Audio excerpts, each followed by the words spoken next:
Warring camps launched PR campaigns to control the narrative in regards to Lachlan Galvin. Now, all week we've heard what seems to be coming from one side, but as the week has gone on, and today, Hoops, I'll come to you, the Tigers are starting to talk. Yeah, there's no question this is very ugly now, Braith, but what we heard out of Concord today was that it's actually Benji Marshall who has made this decision to put Lachlan Galvin back in New South Wales Cup. Yes, he went to the senior players and he said, this is what I'm thinking. I want to hear what you guys have got to say. They certainly didn't try and dissuade him. And then from there, obviously, they've made that call. Lockie's had to front the players at some point, which the Tigers are adamant that he was offered that opportunity and he said, yes, I will take that opportunity to speak to the players. Geez, it's showing some gumption from Galvin to get up in front of the group then. It is, yeah, in the circumstances. And if that's... Clearly Hoops is reporting what he knows here. That's much more pleasing to hear than the players going to the coach and telling him which team to pick. Because that's not what happened. That's right. Yeah. So what I'm saying, it's pleasing to hear. We'll dive into this a little bit more later on. Let's get to this first. The social media pile-on. Did Taruva cross the line with the locker room post? Oh, look, I'm a dinosaur. Braith, I'm not even on social media, but for me, I didn't have an issue with it. But obviously, out there in the modern world, in 2025, the way the cards sit in this day and age, some people do. Jimmy, I think it went too far. Yeah. Or I do. If you think about a team environment, you boys will speak to it much better than I will. But that doesn't galvanise a team. That ostracises a player. That ostracises a teammate. And I appreciate what Jimmy's saying, but at the same time, he's putting him on show. He's putting him on show, and I think it went too far. I don't disagree with you. I think what's important to mention here, though, is Taruva, anyone who knows Instagram, he only sent it to his close friends. So he didn't want this to go public. He wasn't trying to put him on show to the public. That's the star up in the corner, is it? The green star goes to So he only wanted it to his close friends, and one of his friends... Probably the team. The other catch to it is, Sania Taruva certainly left Penrith for a better opportunity at the West Tigers. Very different circumstances. Well, he's done it, though. He left Penrith for a better deal at the Tigers. Circumstances. And I would have thought that no Penrith player posted... You know what's interesting about this, brother? This could prove quite pivotal in what happens next with Lachlan, and we'll probably touch on that a little bit later on. Although, you know what, the RLPA raised concerns over mental welfare. How did the manager and the dad not see this coming? Now, I'll probably elaborate a little bit more here. So that post we just spoke about has now been taken to the RLPA, who have now raised concerns over mental health, welfare, treatment of Lachie Galvin, and we'll look into it, and I'm assuming the NRL will. How do we see this? Well, it is what I just explained. I think it is borderline bullying. In this circumstance, ostracising one of your fellow employees. Let's put it this way. Do you know the really good thing about it? If Jimmy jumped camps, I wouldn't start posting about him taking money, or likewise. But it's rugby league, though, at the same time, Dave. It's a tough game on the field. I understand that. I went through the Super League, and that's all they spoke about. That's all through my whole career. Yep. And they still speak about it these days. The current players go, geez, we wish we played in your era. So that's the reason I turn up to work. Yep. I love my job, but I turn up for money. So that's just common sense. And with social media, you know the best thing about social media? I've got kids, you can turn it off. You know, bullies, when I went, I had to face him every day. You can just go do it. Sorry, Gordy. I'll come back to you here on this, Dave. Was the management and parents of Lachlan Galvin that naive to think that the decision that they've made, at the time they've made it, and the way that they've done it, was not going to get a reaction like this from not only his teammates, from the fans from the media, that this kid wasn't going to be put under pressure, wasn't going to be ostracised, wasn't going to have to deal with some big issues and some big backlash that would put him in a vulnerable position as a human being in a professional sport that could impact his mental health and put him in this position. Now, it's okay to sit back and point at the social media posts, right? And Taruva took it too far. I'll agree with that, right? But to now sit back because let's remember, that the group around Galvin has, I would say, agitate for this move, right? And this could be used now as leverage to get him out, which I think is exactly what's happening. Now, you can't tell me that this isn't the West Tigers' responsibility here now, because they've done everything they can. They've put money on the table. They haven't told him he can go elsewhere.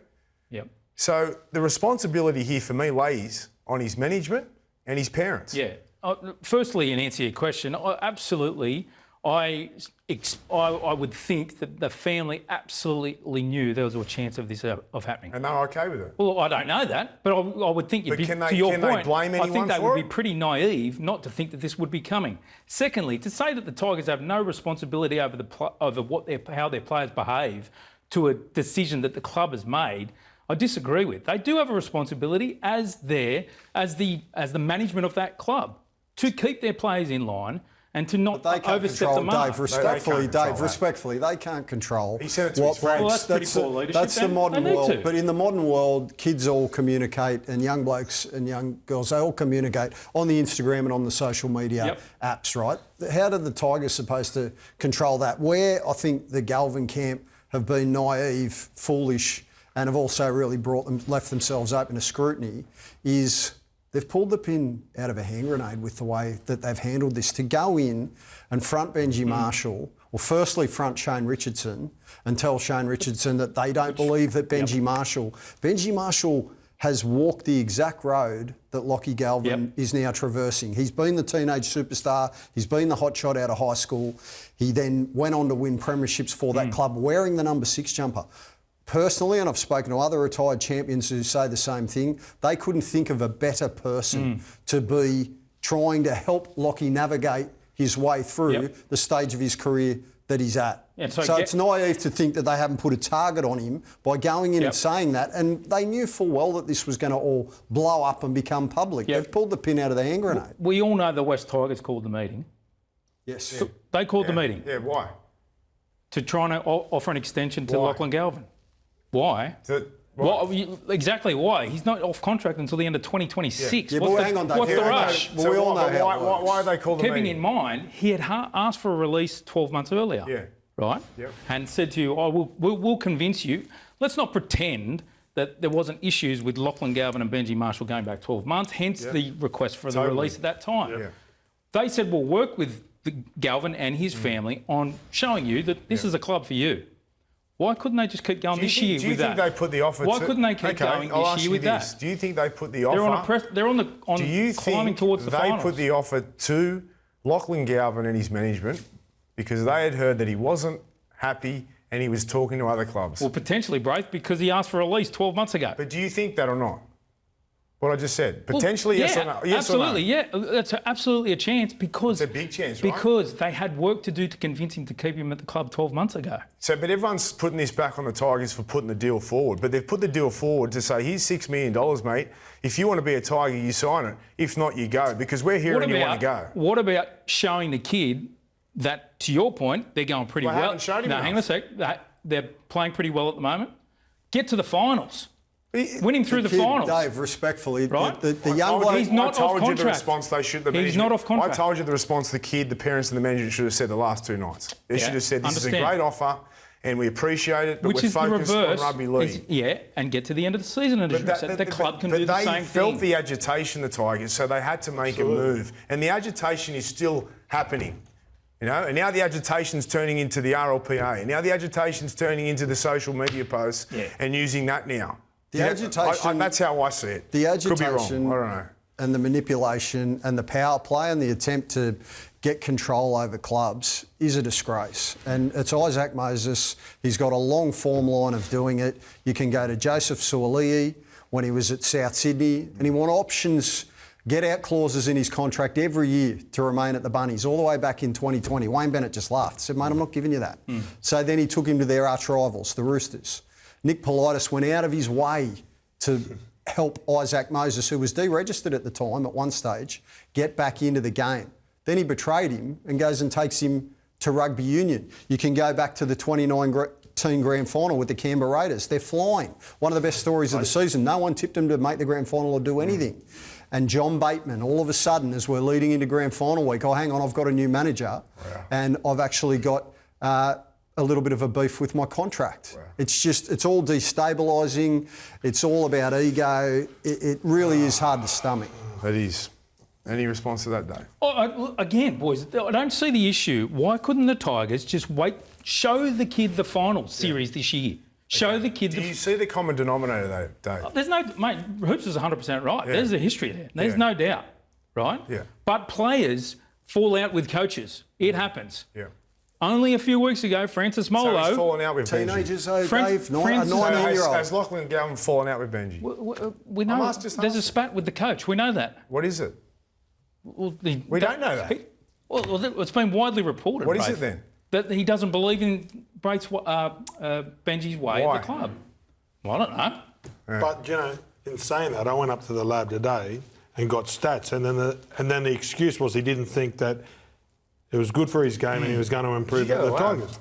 So did you take Buzz? Did you take Buzz in there? Well, now I do feel like I'm on the ropes when you're going to the lab. No, mate, I'm not on the ropes. Seriously. I'm thinking, what is this kid talking about? And I'm thinking, well, if it's true, that's a great excuse because a lot of kids would use it. Yeah. But his first 15 games to his last 12 games, there's try assists, line break assists and kick meters. Well, he's improved in everything. Yes. So I just thought, like when he was doing, I'm thinking, well, if I was having problems, there was a Bradley Clyde that I was ringing, there was a Rod Reddy, there was a Steve Roach, but there's an Andrew Johns, a Matthew Johns, a Laurie Daly. There's all these guys that he can ring that get advice off if he wants to take his game to another level because you get a lot of advice. Everybody has. It's not just off the coach. So I thought that was a bad excuse. And then when he used that, and just on the bullying, I want to go back to it, right?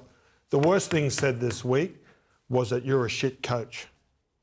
Out of all of it, if it's bullied and all those things, and if there's a media post or a social media post about me saying one team and there's money, I would laugh at that. If they're saying, mate, you're not good at your job, you're shit, I don't think you're good enough, that's the worst thing said this week.